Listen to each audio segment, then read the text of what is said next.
नमस्कार बच्चों, आप देख रहे हो आपका अपना चैनल पढ़ाई इतनी इजी क्यों। आज की क्लास में हम स्टार्ट कर रहे हैं कक्षा 10 के अध्याय 1 वास्तविक संख्याएं की प्रश्नावली 1.2 को। चलिए स्टार्ट करते हैं। इसका पहला क्वेश्चन पहले में क्या दे रखा है, सिद्ध कीजिए कि √5 एक अप्रिमेय संख्या है, यानी √5 या वर्गमूल 5 है जो क्या है, एक अप्रिमेय संख्या है। ये अपने को सिद्ध करना है। सबसे पहले क्या करेंगे, सिद्ध तो करना है अपने को अप्रिमेय संख्या। सबसे पहले हम इस सवाल को सोल्व करने के लिए क्या लिखेंगे कि मान लेते हैं, माना √5 एक परिमेय संख्या है।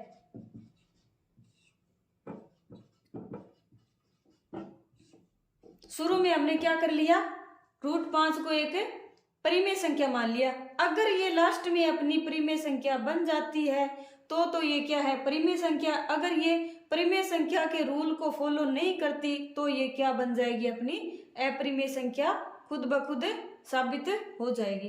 ठीक है। अब √5 एक परिमेय संख्या है तो क्या करेंगे, परिमेय संख्या को हम a/b के रूप में लिख सकते हैं। तो अतः 2 पूर्णांक a और b, जहां b बराबर नहीं है 0, a और b प्राप्त कर सकते हैं कि √5 है वो a/b के रूप में बदल जाए। ठीक है। जहां a और b क्या है, सह अभाज्य संख्याएं होती है। परिमेय संख्याओं के लिए a/b का रूप लेते हैं तो वो सह अभाज्य संख्याएं होती है। अगर वो नहीं होती तो उनमें जो भाज्य होता है उसका क्या कर देते हैं, भाग देते हैं, या जो गुणनखंड कॉमन गुणनखंड होता है उसका क्या करते हैं, भाग देकर हमें a और b को सह अभाज्य संख्याएं प्राप्त कर लेते हैं। ठीक है। अब क्या करेंगे, √5 बराबर a/b, इसको क्या लिख सकते हैं, a बराबर √5b लिख सकते हैं, या फिर a का स्क्वायर कर दो, दोनों तरफ वर्ग करने पर, दोनों तरफ वर्ग करने पर क्या बन जाएगा, a स्क्वायर बराबर 5, √5 का स्क्वायर कितना हो जाएगा 5 और b स्क्वायर। ठीक है। या फिर b स्क्वायर बराबर कितना आ गया, a स्क्वायर बटे में 5 आ गया। ठीक, इसको इक्वेशन नंबर 1 ले लेते हैं। ठीक है। अब देखो, इससे हमें क्या मालूम होता है कि a स्क्वायर है वो 5 से क्या है, विभाजित है, यानी a स्क्वायर के अंदर 5 का क्या जा रहा है, भाग जा रहा है। यहां हमें मालूम पड़ रहा है कि a स्क्वायर 5 से विभाजित है। दिख रहा है ये, क्योंकि a स्क्वायर के बटे में क्या है 5, यानी a स्क्वायर है वो 5 से विभाजित होता है। अगर यह a स्क्वायर 5 से विभाजित है तो a भी क्या होगा, 5 से विभाजित होगा। ठीक है। यदि a स्क्वायर 5 से विभाजित होता है तो a भी 5 से विभाजित होगा। आया समझ में।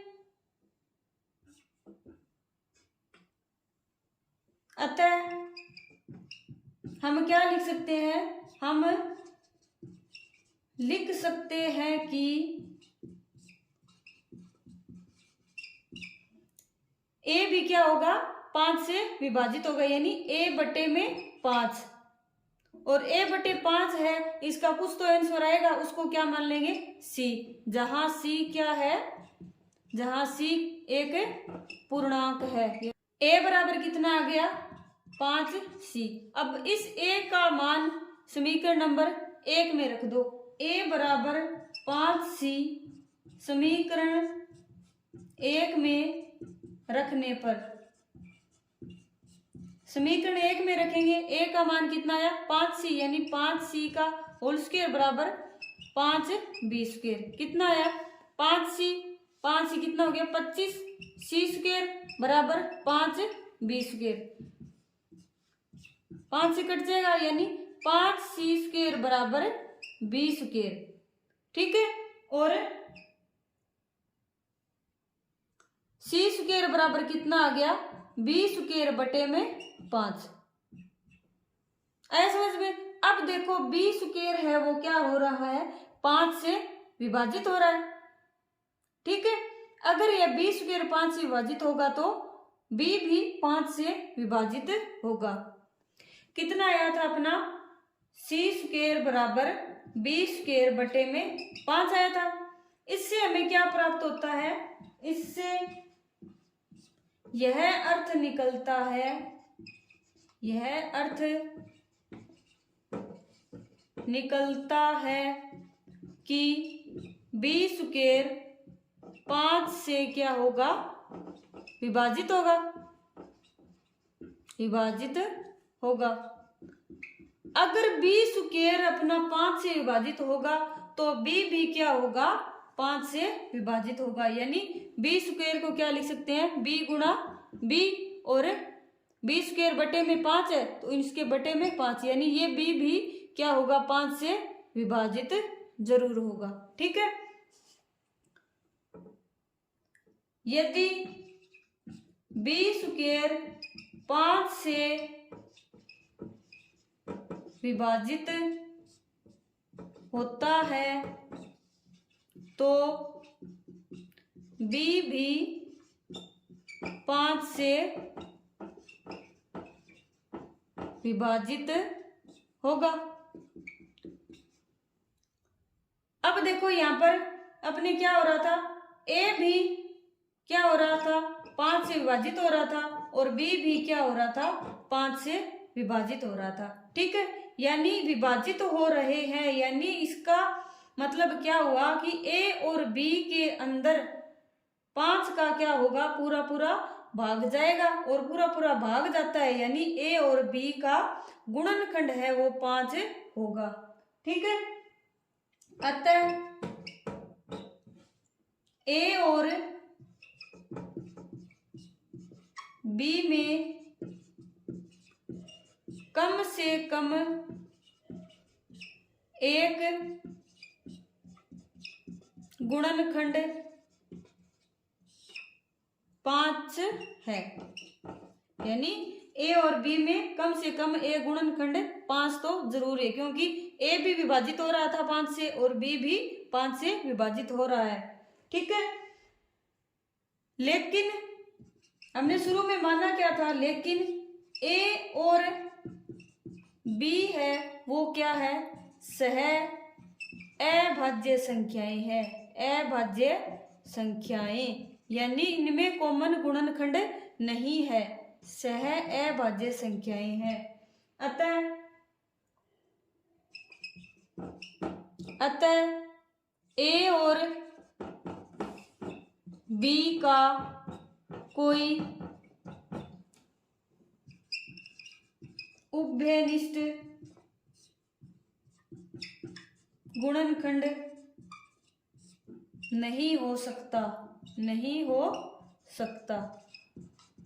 यानी बताया क्या है कि इसमें तो अपने अनुसार तो क्या है कि 5 गुणनखंड है इसका, और लेकिन a और b क्या है, अभाज्य संख्याएं है, तो इनका कोई भी कॉमन गुणनखंड है वो नहीं हो सकता। यानी ये बात है वो अपनी गलत साबित हो रही है।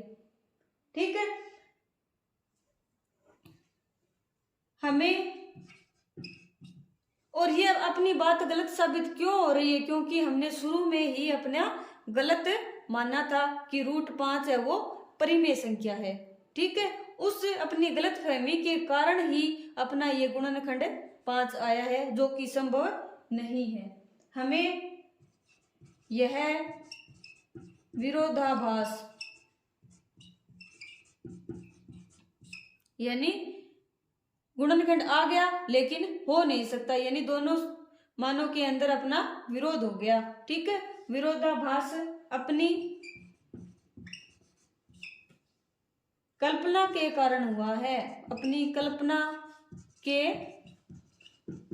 कारण हुआ है कि √5 एक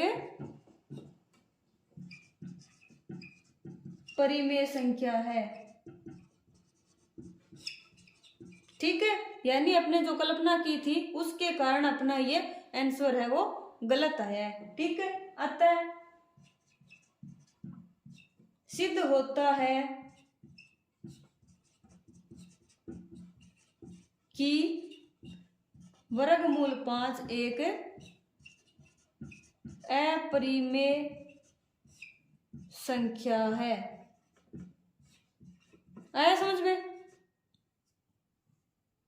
हमने शुरू में क्या माना था? परिमेय संख्या माना था, लेकिन परिमेय संख्या के जो नियम है, जो रूल है, उनको यह फॉलो नहीं करता। इसका मतलब क्या हुआ कि √5 है वो एक अपरिमेय संख्या है। दूसरा सवाल क्या है? सिद्ध कीजिए कि 3 + 2 √5 एक अपरिमेय संख्या है। यानी सिद्ध क्या करना है? इसको अपरिमेय संख्या बताना है। पिछले सवाल की तरह इसको सोल्व करेंगे। कैसे करेंगे? सबसे पहले तो क्या करेंगे? इसको परिमेय संख्या मान लेंगे। अगर ये परिमेय संख्या के नियम को फॉलो करता है तो ये परिमेय संख्या हो जाएगी। अगर यह विरोधाभास को उत्पन्न करता है तो यह अपरिमेय संख्या हो जाएगी। हल कैसे करेंगे? माना 3 + 2 √5 एक परिमेय संख्या है। परिमेय संख्या है। अगर यह परिमेय संख्या है तो हम क्या कर सकते हैं? अर्थात हम 2 ऐसी सह अभाज्य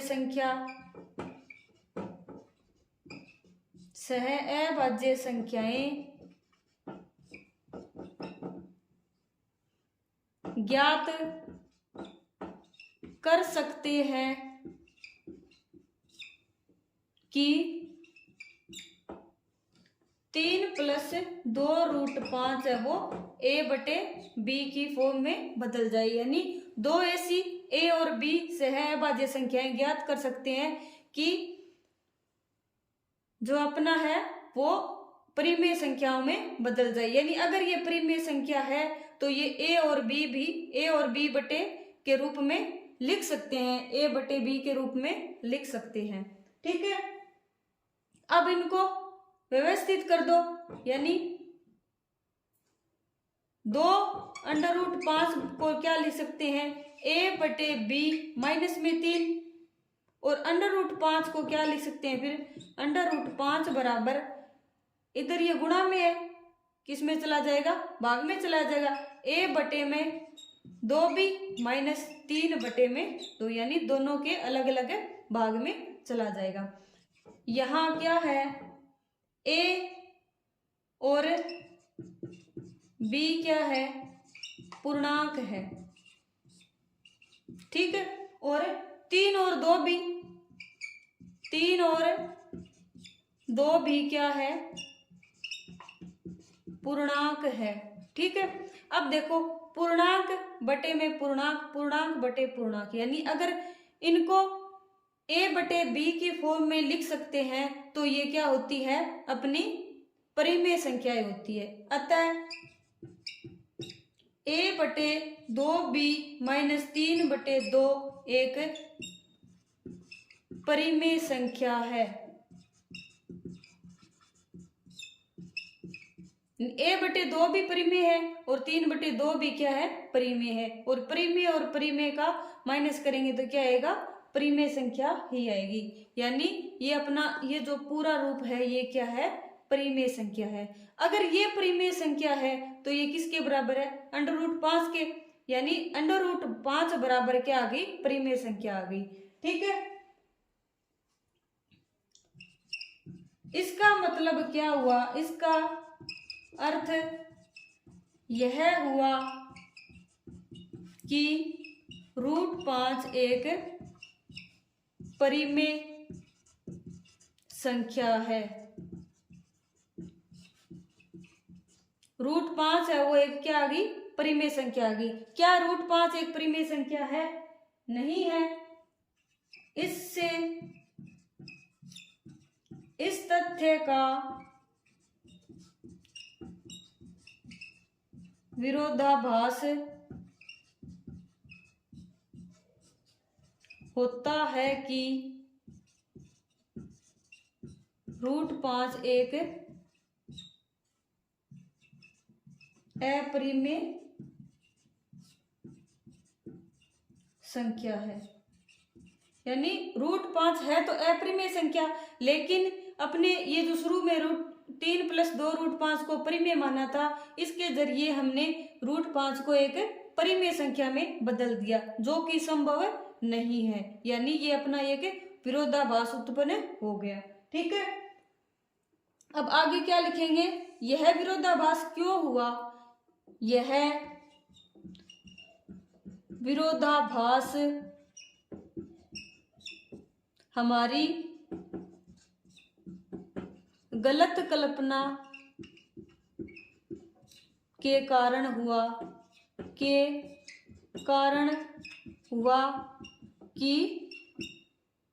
3 + 2 √5 एक परिमेय संख्या है। ठीक है, अतः निष्कर्ष क्या निकलता है? अतः निष्कर्ष निकाल सकते हैं कि 3 + 2 √5 एक अपरिमेय संख्या है। आया समझ में? यानी शुरू में हमने परिमेय माना था, और जो कि परिमेय के नियम को फॉलो नहीं करता, इसका मतलब क्या हुआ कि अपने जो कल्पना की थी वो क्या थी, अपनी गलत थी। अर्थात 3 + 2 √5 अपना है वो अपरिमेय संख्या है। आया समझ में? आज के लिए इतना ही। कल की क्लास में हम प्रश्नावली 1.2 के तीसरे सवाल को सोल्व करेंगे। आज की क्लास आपको कैसी लगी? परिमेय संख्या और अपरिमेय संख्या के बारे में हमने इस क्लास में डिस्कस किया, और परिमेय अपरिमेय संख्याएं कौन कौन सी होती है इसके बारे में भी हमने कुछ थोड़ा बहुत जाना। आज की क्लास आपको पसंद आई हो तो चैनल को लाइक, शेयर एंड सब्सक्राइब करें, और ज्यादा से ज्यादा कमेंट करें। तब तक के लिए पढ़ते रहिए, बढ़ते रहिए और पढ़ाई को इजी बनाते रहिए। मिलते हैं नेक्स्ट क्लास में प्रश्नावली 1.2 के तीसरे सवाल के साथ।